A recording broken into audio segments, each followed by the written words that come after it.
Hi guys, and welcome to my channel. It's your girl Helen. Hope you're enjoying the springtime.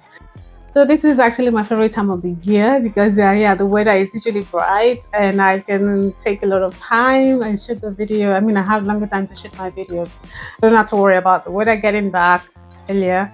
So in my last video I talked about tips and things you need to look out for during your nursing practical exam in Germany, day 1. Please ignore any weird sound that is coming from the background. There is a renovation going on upstairs. In today's video, I'm going to be giving out tips for your nursing practical proofing in Germany, day 2. The number 1 on this list is to try as much as possible to be calm and relaxed. Now, I know it's much easier said than done, but it is possible to achieve. You have to think about other people who have written this exam. There are so many nurses out there. They all wrote this exam, went through the same journey and passed this. So why wouldn't you? So believe in yourself, try to relax. I know the tension is high, especially on this very last day where you're going to do your actual performance, where you're going to show what you've actually learned over the years. Number 2, be on time. Now, I don't know how to emphasize how important this is. If you live far away from school, try and plan your travel time. Wake up so early, set up your alarm so you wake up very early. You don't want to screw that very day up. Now, being early doesn't just help you keep organized and focused. It also gives you the opportunity to do stuff that you forgot to do. Of course, when you got home the previous day, so many things must have come to mind that you forgot to do or forgot to organize the previous day. That is your time, your opportunity to catch up on that. Do that, catch up on your patient. How is the patient? Is there any new development? What happened in your absence? A lot of things can happen in your absence within a few hours. Number 3, make sure you don't leave your important papers at home. Now, what kind of papers are we talking about here? Stuff you prepared about the patient, stuff where you wrote down your information, a paper where you wrote your Übergabe, and make sure you update your Übergabe if need be. Now, your Ablauf plan, you must have had an Ablauf that you wrote down the previous day based on your observation of the patient. Number 3, make sure you have a well-prepared Übergabe. Now, your Übergabe is expected that you should have prepared it the day before. Now, if you come the next day and something needs to be updated, you have to update that if something is new. And your Ablauf plan should not be forgotten as well. Make sure that your Ablauf is at least in the right order. It doesn't have to be perfect, but at least to an extent. Follow it just like you've written it. Number 4, make sure you make a list of the materials you need for day 2. And as soon as you resume work on day 2, go through your materials that you already prepared the previous day, so you can know if something is missing. You can go through your list so you know if you need to add something or if there's something that is not, something you forgot. Number 5, I know you have a perfect plan of how your exam would go. I had one too. Everyone does. But just just like your practice sunlight normally goes, it never goes perfectly, just like the Ablauf should be. Same as your practical proofing. Anything can come in between. You're in a hospital. Anything happens. Anything can happen. So just know that and do not work yourself up because it's going to happen. Just prepare your mind. And your exam supervisor knows that these things happen. And that is not going to make you fail.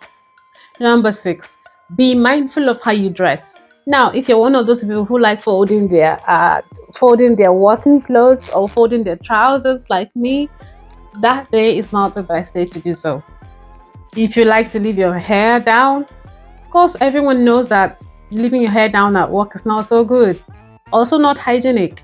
Do you have rings on? Do you have earrings like this, dangling earrings? Do you have necklaces on? Do you have too much makeup on? That day is not a day for fashion show, it's just one day. So focus on the exam. I like to wear makeup to work, but I toned it down like a lot that very day. Are you wearing your mitabata otherwise? That is very important. Number 7, make sure your Übergabe focuses more on your HOP patients. Now, this doesn't mean that you don't have to include other patients in your Übergabe. You have to do an Übergabe about them, write an Übergabe about them, but it has to be cut and snap because you have 30 minutes no, so you have to make everything short and simple. Number 8, TEMA medication. Now, this includes your infusions and IVs. Know the Principium for Medikamentenstellung. Research the effects and side effects of the medication your patient is getting. Know when and how your patient's medication should be administered.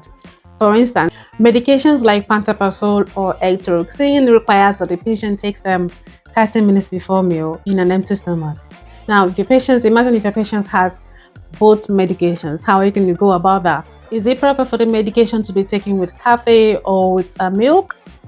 Do not forget your patient's IVs and make sure to administer them at the right time, especially antibiotics. So the patient has dysphagia and his or her medication crushed. Do you have to crush these medications together, or you have to crush them one after the other? Now, in the praxis, everyone crushes medications, all kinds of medications together, apart from the capsules. But it is very, very important during the proofing. You're in the proofing, so it is very important to crush them one after the other. So imagine crushing pantoprazole with other medication. It doesn't work. Pantoprazole has to be taken before that. So if you crush all of them together, it doesn't make sense.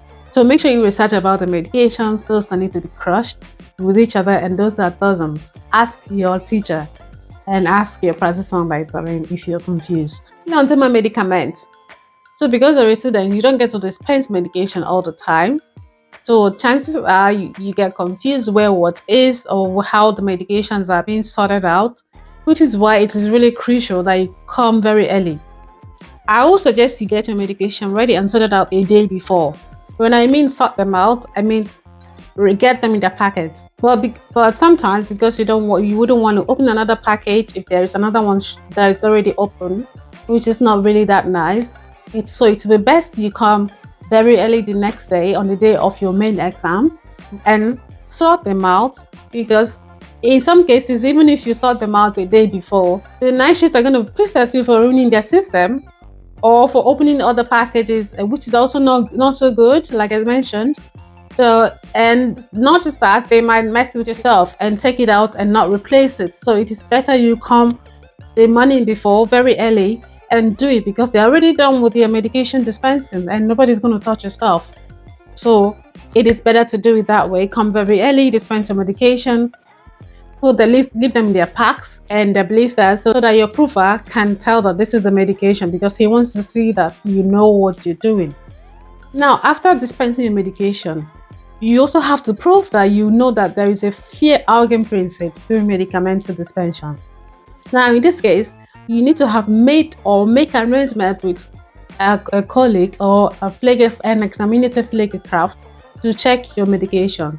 Just let the person know that you are going to bring this medication to them to check it. So after dispensing your medication before your approver, take the medication or ask the colleague, ask the colleague to please help you to control this medication to know that they are correct, because they have a Erfahrung and most of them can tell which medication is which by just looking at them. It comes to the experience. Schluss mit dem Thema Medikament. Tip Nummer 9. Do not just delegate. Follow up and ask if it has been done. Now, I don't want to make this too long. I had the problem with delegation. I delegated, like I already mentioned in the previous video. I followed up, but apparently I didn't follow up enough. Now, follow up. Anything you do, anything you delegate, follow up as much as possible. Number 10, you should be able to work with interdisciplinary team. Of course, this includes not just the nurses, but the doctors, the physiotherapy, the social deans. Are you scared of talking to the doctor? You should be able to give information to the doctor if something is wrong with the patient. You should be able to tell your team so that they will know, because after your exam, you're not going to be there. Just like a normal shift. You go home. Number 11, time management. Note when your patient has to take their medication. Note when they have to eat. Note that they have to take a shower. Note that there has to be doctor's visitation. Note that they might have physiotherapy. You don't just think about yourself or your patient, but you also think about the other interdisciplinary team. And because everyone has a timeline where they have to do stuff. When is the doctor's visitation attestation? Is it 10 o'clock? Is it 9 o'clock? You don't want to still be watching your patient when the doctor comes to visitation. Does the patient has physiotherapy session? When does the physiotherapy session takes place? Is there a particular time for physiotherapy? You have to find out that and make sure this time does not clash, and make sure you do your care, you do your medication, your infusion, make sure you do everything at the right time. And as much as you want to do everything at the right time, note that you're on the clock, your time is ticking. Number 12, now you come into your patient's room. Does the patient have armband? Does the patient has baton shield or the dynamic shield, as the case may be? I believe you know that it is not right when your patient does not have a dynamic shield or armband, and that might be a minus point for you if you didn't notice that or do anything about it. Number 13, make sure you document properly. Do not take too long to document because you might forget some things that happened and are very important. Number 14, hygiene. This involves hand disinfection. You should know the exact treated on hand disinfection and of the Einwirkungszeit Make sure you disinfect surfaces before and after. During your Patientenversorgung, make sure you're wearing an apron or a hem over your Arbeitskleidung just to cover yourself, just to protect yourself. Stuffs like Blutdruck manchette or the thermometer should not be left on the bed on no account. Tip number 15. How is your communication skills with your patients? Please introduce yourself, introduce your profile. Of course, the patients have been already informed the previous day, but of course, it's also okay because you're under your baton. So it's necessary for them to see that you can do that, see how you communicate with them. Ask your patients about their wishes, about what they need, if they want hot water or cold water. Ask them to feel the water to see if it's too cold or too hot. Do not just give the patient what you want or because you feel it is necessary. Ask them, they're humans. Ask them if it's okay for you to shortly open the window as soon as you enter the room, and be sure to close the window when you are bathing the patients. Especially when the patient is naked, so the patients will not freeze to death. Number 16, make sure your Anwesenheitslicht leash is on when you enter the room, and make sure you turn it off when you leave the room. Number 17, make sure your Wahrnehmungsfähigkeit is tip-top. Now, what do I mean here? You should notice when your patients have pains. You should notice if there is a Hautveränderungen. You should notice if there are new problems. It's possible that the new problems came up apart from the problems you saw yesterday during your Problemerstellung or the Pflegeplanung. Use the patient's resources, not just writing their resources in the Pflegeplanung. Did you use their resources or did you take away the resources from them? Does the patient have vigor? On which side? Does the patient have set file car? If it's a patient that is likely to have pain, ask the patients if they have pains. Now, some patients do not just ask for pain. They feel that it will be disturbing the nurses. They feel, they have feel to tune. Because of that, they suffer schmerz and they don't see anything.